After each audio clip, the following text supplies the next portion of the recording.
Aliens suck at music. And it's not for a lack of trying.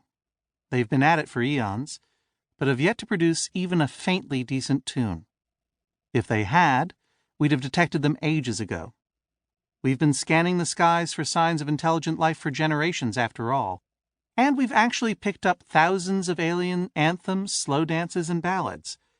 But the music's so awful that it's always mistaken for the death rattle of a distant star. It's seriously that bad. Or, more accurately, we're that good.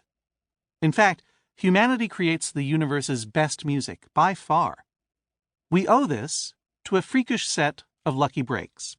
For instance, the combined gravitational pulls of the various bodies in our solar system tug the fluids of our inner ears in just the right way to give us an exquisite sense of rhythm. Certain deeply bewitching tonal patterns are meanwhile wired right into our brain stems because they map to the sounds that our distant ancestors' ancient prey once made.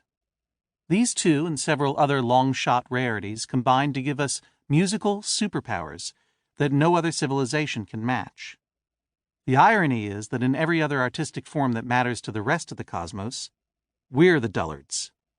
In sculpture, fashion, and synchronized swimming, we rank in the bottom percentile universe-wide.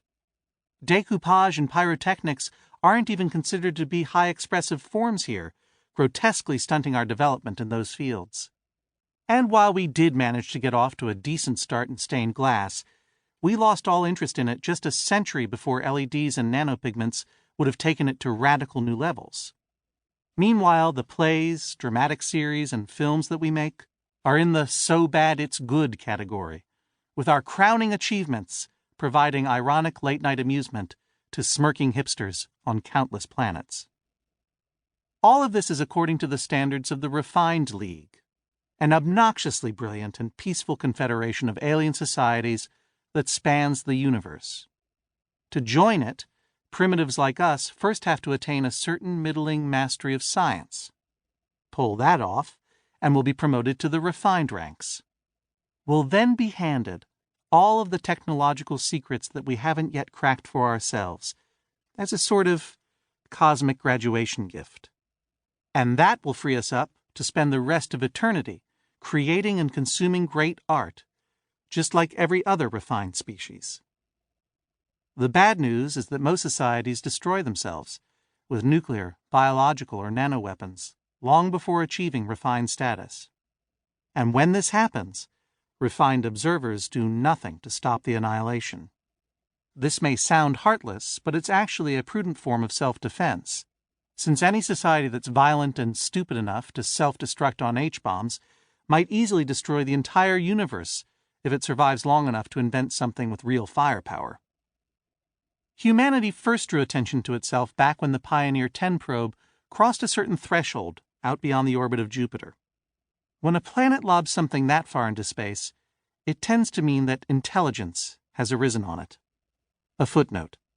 Our planet was previously visited by some kids on a joyride during a time geologists call the cryogenian period. The kids were looking for fun, but the only cool thing about the cryogenian was that its name could be rearranged to spell things like organic yen, koi granny, and canine orgy. The Earth itself was nowhere near that fun back then, being barren, rocky, and home to only some microbes. So the kids took off. But they dutifully logged our planet's coordinates with the appropriate authorities, who in turn set up the tripwire that Pioneer 10 hit eons later. And so the Refined League's equivalent of an admissions office, which was already dimly aware of the Earth's existence, decided to check in to see if we had any artistic potential, as well as to see if we planned to keep throwing crap into space, because at some point we might hit something. A scouting craft soon entered our solar system. It detected several broadcast signals and routed the strongest one, WABC-TV in New York, to a distant team of anthropologists, who then found themselves watching a first-run episode of the hit sitcom Welcome Back, Kotter, the one in which Arnold Horshack joins a zany youth cult.